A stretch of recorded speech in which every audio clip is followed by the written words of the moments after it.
7 de la mañana con 22 minutos y vamos a hablar de la operación Renta, porque muchos sabrán que ya el pasado martes el Servicio de Impuestos Internos dio inicio a la llamada Operación Renta 2014, proceso que este año espera recibir las declaraciones de unos 3 millones de contribuyentes. Una diligencia que a muchos le quita el sueño por su complejidad, pero es importante, ¿no es cierto?, recibir ese dinero. Lo cierto es que con paciencia y conocimiento acerca de los pasos a llevar a cabo es posible cumplir esta obligación de manera exitosa. Vamos a profundizar y aclarar dudas respecto a este tema, así que le vamos a dar la bienvenida a Gino Lorenzini. Él es economista y también creador de Felices y Forrados. Muchas gracias, Gino, ¿cómo estás? Muchas gracias, Gino, ¿cómo estás? Muy buenos días, Pia. Muy buenos días, y quería preguntarte inmediatamente respecto a un punto que yo creo que es clave y que muchos se confunden, respecto a lo que es renunciar a las cotizaciones. ¿No es cierto que hasta este año eran voluntarias, pero al parecer ese plazo ya terminó? Efectivamente, ya terminó y las personas que no querían que les descontaran. Este es el tema de boleto honorario. Todas las personas que emiten boletos honorarios, es decir, que son trabajadores independientes, podían tener el derecho a que le devolvieran el 10%, pero ese plazo ya terminó y si es que no declaró, le van a descontar ese 10% para pagar la AFP. El 10% de la AFP, no así el 7% de salud, Gino. Efectivamente, el tema de salud todavía no está claro y debería ser a partir del año 2017. Claro, y es considerablemente mayor la cifra cuando uno voluntariamente renunciaba. Me imagino en casos donde uno tenía trabajos por 3 meses con boleta y después, por ejemplo, ya tenía un trabajo fijo. Allí muchas personas optaban efectivamente a renunciar a la cotización. Pero ¿es conveniente o no? ¿O era conveniente más bien si es que yo renunciaba en su minuto cuando se podía hacer?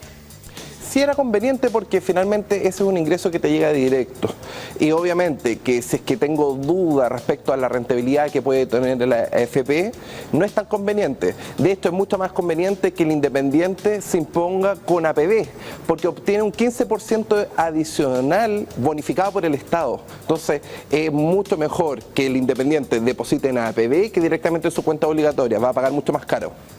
A ver, Gino, estoy pensando en toda esa gente que está siguiendo atentamente lo que estás diciendo, hay gente que hace su declaración de impuestos que a lo mejor cobra, yo no sé si todo su sueldo mensual o a lo menos una parte con honorarios, y quería preguntarte si en lo que se conoce de reforma tributaria, ese impuesto a la renta que pagan las personas está tocado, está mencionado de alguna manera. A ver, qué buena pregunta. Acá hay que ser muy claro con los chilenos. La reforma tributaria le está pasando la aplanadora a todos los trabajadores. Y te lo explico por qué. Cuando tú tienes una empresa, tienes utilidades y puedes descontar esas utilidades como persona. Bueno, en el caso si yo compro acciones, puedo descontar con el crédito el pago de impuestos. Pero si tú en tu AFP inviertes y ellos tienen acciones en el IPSA, no pueden descontar. Hay estudios que demuestran que hay más de 5.000 millones de dólares que impuestos internos no nos ha descontado a los trabajadores. Y no tan solo eso, con el aumento de impuestos, esto va a ser mucho más grave y la jubilación podría bajar más de un 6% según un estudio que hizo AFP Cuprum. Perdona, Gino, ¿esa situación es para todos los chilenos o es para los que tienen una capacidad de ahorro de tener ya mucha plata o de generar mucha plata en utilidades? Para todos los chilenos, es decir, acá se le está poniendo un impuesto indirecto a la gente de menores ingresos. Esto no es una exageración, esto es un hecho. Este es el mayor abuso que ha hecho el Estado directamente, es decir, 5.000 millones de dólares que no hemos podido descontar y más encima vamos a tener que retenernos un 10% adicional. Esto realmente es un abuso y es un manejo comunicacional. Bueno, eso también va a tener que discutirse más adelante en el Congreso, pero directamente lo que está ocurriendo ahora es que uno puede meterse a Internet, Servicio de Impuestos Internos, y allí hacer la declaración de renta. Tú, Gino, como experto, ¿cuáles son los consejos que podrías darle a las personas? Uno puede confiar, y esta es una pregunta importante en general, en la información que está allí en Servicio de Impuestos Internos, o yo debiera verificar cada uno de los datos y saber si efectivamente ese es el dinero que se me tiene que devolver. A ver, para la gente que no sabe, Impuestos Internos tiene una declaración previa. Es siempre importante que la gente revise esa declaración, porque por ejemplo, ahora este año uno puede descontar los gastos educacionales por los hijos que uno tiene. Entonces, si es que uno no revisa ese detalle, no va a poder descontar ese impuesto. O si uno tiene un departamento, uno puede descontar los dividendos.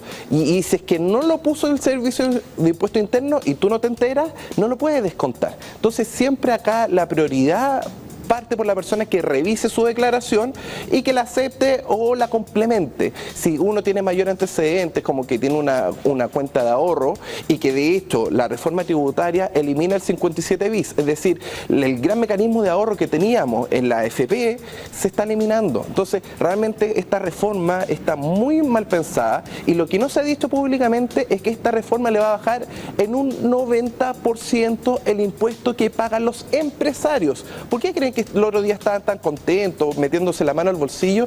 Esto, lamentablemente, como hay tanto desconocimiento respecto a los temas tributarios, no se sabe, pero los empresarios van a pagar 90% menos, y esa es la triste realidad.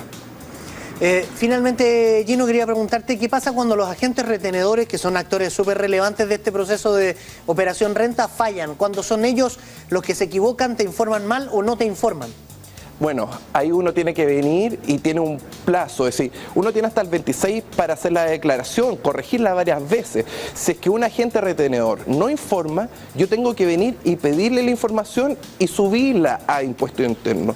Y con eso uno se pone al día y uno hace una buena declaración. Acá lo importante es que la gente tome conciencia de que hay una declaración previa y que yo la tengo que revisar y complementar si es que los retenedores no informan. Muy bien, Gino Lorenzini, economista y creador de Felices y Forrados. Muchas gracias por aclarar todas nuestras dudas en Hora 7. Que estés muy bien, buenos días. Muchas gracias, que estés muy bien. Chao, chao. Gracias, Gino.